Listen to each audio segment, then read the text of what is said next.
તો જય માતાજી મિત્રો, સ્વાગત છે તમારું બધાનું એક મારા નવા બ્લોગની અંદર. તો અત્યારે સરસ મજાનો તૈયાર થઈ ગયો છું અને આજનો બ્લોગ ચાલુ કરું છું 12 વાગ્યાથી. અને આજે સવારનો મિત્રો ખૂબ જ વરસાદ આવે છે, હું તમને બતાવું.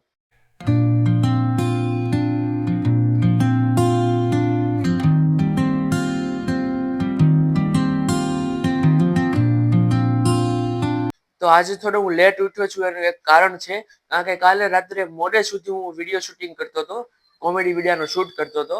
તો લગભગ 12 વાગી ગયા હતા અને અત્યારે 11 વાગે હું જાગી ગયો છું અને આજે બ્લોગ પણ સ્ટાર્ટ કરી દીધો છે મેં 12 વાગ્યાથી. તો મમ્મી બનાવે છે અત્યારે રસોઈ. મમ્મી શું બનાવો છો? ગુવાર બટેકાનું શાક, રોટલી, રોટલો. તો જ્યાં સુધી રસોઈ બને છે ત્યાં સુધી હું લખી નાખું થોડી સ્ક્રિપ્ટ. અને આજે પણ કોમેડી વિડીયોનું શૂટ કરવાનું છે તો થોડી સ્ક્રિપ્ટ લખી નાખું. તો આ છે મારો સ્ક્રિપ્ટનો ચોપડો. આટલી બધી સ્ક્રિપ્ટ લખી પણ નાખી છે. તો હવે સ્ક્રિપ્ટ લખી નાખી છે અને જમવાનું પણ થઈ ગયું છે. તો હવે જમી લઈએ. તો અત્યાર વાગે ગયા છે સાંજના 5 અને હું ને દીદી કરીએ છીએ કોમેડી વિડીયોનું શૂટ. તો જય માતાજી મિત્રો, આજે થઈ ગયો છે બીજો દિવસ અને વાગી ગયા છે સવારના 11 અને સરસ મજાનો ફ્રેશ થઈ ગયો છું અને આજે પાછું જવાનું છે આપણે નવા ઘરે, કારણ કે ઘણું બધું ઓલમોસ્ટ કામ નવા ઘરનું પૂરું થઈ ગયું છે. તો હું તમને બતાવું. તો ફાઇનલી બુલેટ લઈને આવી ગયો છું નવા ઘરે, પણ રસ્તામાં સિનેમેટિક સીન લેતા ભૂલી ગયો છું, પણ કાંઈ વાંધો નહીં, ચાલ્યા રાખે. તો ફાઇનલી હું આવી ગયો છું નવા ઘરે અને ઓલમોસ્ટ હોલમાં અને કિચનમાં કામ થઈ ગયું છે. હું તમને બતાવું. અત્યારે પીઓપી ની શીટ લાગી ગઈ છે અને પછી આમાં ડિઝાઇન પડશે અને ડિઝાઇન પાડ્યા પછી કલર થશે અને પછી લાઇટ નું કામ થશે.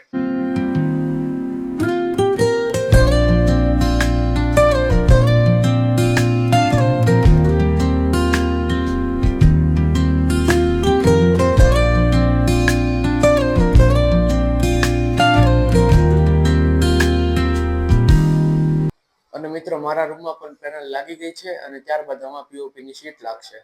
અને સેકન્ડ બેડરૂમ ની અંદર પેનલ લાગી ગઈ છે અને પીઓપી ની શીટ પણ લાગી ગઈ છે. બસ હવે થોડું ઘણું કામ જ બાકી છે. તો વાગી ગયા છે બપોરના 1 અને હવે જઈએ આપણે બુલેટ લઈને ઘરે. Soft strums of the warm acoustic guitar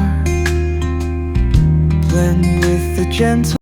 તો ફાઇનલી ભાઈ ઘરે આવી ગયો છે અને જમી રહ્યો છે. શું જમે છો? મગનું શાક, રોટલી, છાશ અને ચટણી. વાહ, ભાઈને તો જલસા જ છે. ક્યાં પહોંચ્યું આપણા નવા ઘરનું કામ?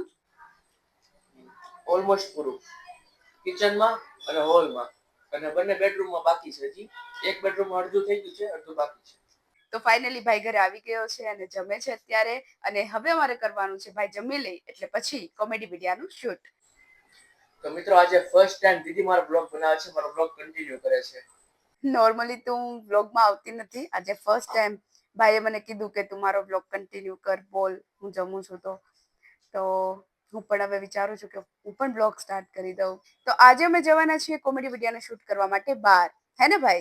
બહાર જવાનું ને આજ તો? નોર્મલી તો અમે ઘરે જ શૂટ કરતા હોઈએ, પણ આજે અમારા થોડાક એવા કોન્સેપ્ટ છે. ભાઈએ જે સ્ક્રિપ્ટ લખી હતી અગાઉ, એમાં થોડાક એવા કોન્સેપ્ટ છે કે એમાં બહારનો, હા, રોડ પર શૂટ કરવા પડે એવા છે. ગાડી હારે સીન છે એટલે રોડ પર શૂટ કરવા પડે એવા છે. તો આજે હું ને ભાઈ જવાના છીએ બહાર કોમેડી વિડીયોનું શૂટ કરવા માટે. માઇક્રોફોન ચાર્જ કરી લીધા તે? હું ભૂલી ગયો. મેં તને કીધું તું. મને ક્યારે કીધું તું તે? મને નથી કીધું. જો ભાઈ તમારી પર જ ચડી બેઠો. મને કીધું તું, મને ખબર પણ નથી મને ક્યારે કીધું તું તે. લગભગ તે કાનમાં હેન્ડસ્ફ્રી નાખ્યા હતા એટલે. વાહ ભાઈ વાહ, આ તો બધું મારા પર આવી ગયું. હવે હું ચાર્જમાં મૂકી દઉં. બીજું શું? બીજો કોઈ ઓપ્શન નથી. વિડીયો તો શૂટ કરવાના જ છે, તો ઓપ્શન તો છે જ નહીં, કરવા તો પડશે જ ને. હું કરી દઉં. તો મને આજે ખુશી થાય છે. શેની ખુશી? તું વ્લોગ બનાવ છો એની. ખરેખર? સાચું. આજે પહેલી વાર વ્લોગ બનાવે છે મિત્રો. અત્યારે મેં એને ઘણી વાર કીધું કે તું વ્લોગ બનાવ, તું પણ મારી જેમ બનાવ વ્લોગ. કોમેડી વિડીયોમાં તો આવે છે, વ્લોગ નથી બનાવતી. તો આજે ફાઇનલી એ દિવસ પણ આવી ગયો જે વ્લોગ બનાવે છે. ઓહ, થેન્ક યુ. તે જમી લીધું? હા, ક્યારનું. અચ્છા. તારી રાતો જ જોઉં. હશે, લ્યો. તો અત્યારે હું ને ભાઈ જવાના હતા કોમેડી વિડીયોનું શૂટ કરવા માટે, પણ બહાર બહુ જ તડકો છે અને ભાઈને માઇન્ડમાં સ્ક્રિપ્ટ આવવા મળી છે કે આવી રીતે શોર્ટ્સ બનાવી શકાય, આગળના શોર્ટ્સ કઈ રીતે કોમેડી વધારે બનાવવા. તો ભાઈ નવા આઈડિયા હું ક્રિએટ કરું છું અત્યારે. તો જોઈએ હવે, અને શોર્ટ્સ તમે પણ જોજો. તો હવે હું ને ભાઈ જવાના હતા બહાર, પણ હવે ભાઈ કે મને માઇન્ડમાં થોડી સ્ક્રિપ્ટ આવે છે તો હું સ્ક્રિપ્ટ લખી લઉં, પછી આપણે જઈએ. અને બહાર તડકો પણ છે. પછી ભાઈને એવું થાય કે માઇન્ડમાં આવે ત્યારે લખી શકાય નહીં, પછી ભૂલી જવાય. યસ, પછી ભૂલાઈ જાય. જ્યારે માઇન્ડમાં આવે ત્યારે સાચું, અને ત્યારે જ લખી લેવાનું. ત્યારે લગભગ હું 3-4 સ્ક્રિપ્ટ લખી નાખું, આખા 3-4 પેજની. તો મને ગર્વ થાય કે હું એટલો બધો પાવરફુલ છું.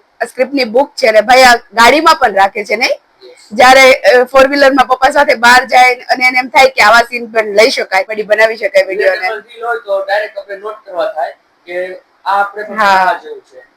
જે તમારા ઘરે ને મારા ઘરે બંનેઓને થતું હોય, બહાર પણ થતું હોય. હા, ઘણી વાર એવા બનાવવો હોય છે, એટલે બધા સાથે થતા હોય. તમે જોઈ શકો છો મિત્રો, લગભગ અડધો ચોપડો સ્ક્રિપ્ટ થી ભરી દીધો છે, અને આ લગભગ 1 મહિનામાં તે બધું થઈ ગયું છે. A few moments later. તો ફાઇનલી મેં અને ભાઈએ કોમેડી વિડીયોનું શૂટ કરી લીધું છે. આજે બહુ જ બધા વિડીયો શૂટ કર્યા નહીં? લગભગ અમે આજે 15 જેટલા વિડીયો શૂટ કર્યા, હે ને ભાઈ? સ્ક્રિપ્ટ જ બહુ મોટી લખી હતી મેં. હા ભાઈ, સ્ક્રિપ્ટ મોટી મોટી લખી નાખે પહેલા, પછી અમારે શૂટ કરવાના હોય, એટલે એક સાથે 15 વિડીયો અમે શૂટ કર્યા આજે, નહીં ભાઈ? હા, બધી જ મારા ભાઈની લખેલી સ્ક્રિપ્ટ, અને એના અમે કોમેડી વિડીયો શૂટ કર્યા. ખરેખર મને બહુ પ્રાઉડ ફીલ થાય છે. આઈ એમ પ્રાઉડ ઓફ યુ. હું નથી લખતી, ભાઈ લખે છે સ્ક્રિપ્ટ. જેમ હું વ્લોગ નથી બનાવતી એવી રીતે હું સ્ક્રિપ્ટ પણ નથી લખતી, ભાઈ જ લખે છે સ્ક્રિપ્ટ, અને અમે શૂટ કરીએ છીએ કોમેડી વિડીયોનું. તો આઈ એમ પ્રાઉડ ઓફ યુ ભાઈ. યસ. હા, આજે મારો શુક્ર સૂરજ ઉગી ગયો, કારણ કે આજે એવો પહેલો દિવસ છે કે જ્યારે દીદીએ મને કીધું કે આઈ એમ પ્રાઉડ ઓફ યુ. હા, એ તો સાચું. મારા ભાગ્ય ખુલી ગયા મિત્રો, મારા ભાગ્ય ખુલી ગયા. હા, હવે બસ થોડી જ વારમાં મમ્મી બનાવે છે જમવાનું. તો મમ્મી બનાવે છે જમવાનું, ને આજે મમ્મી બનાવે છે પાવભાજી.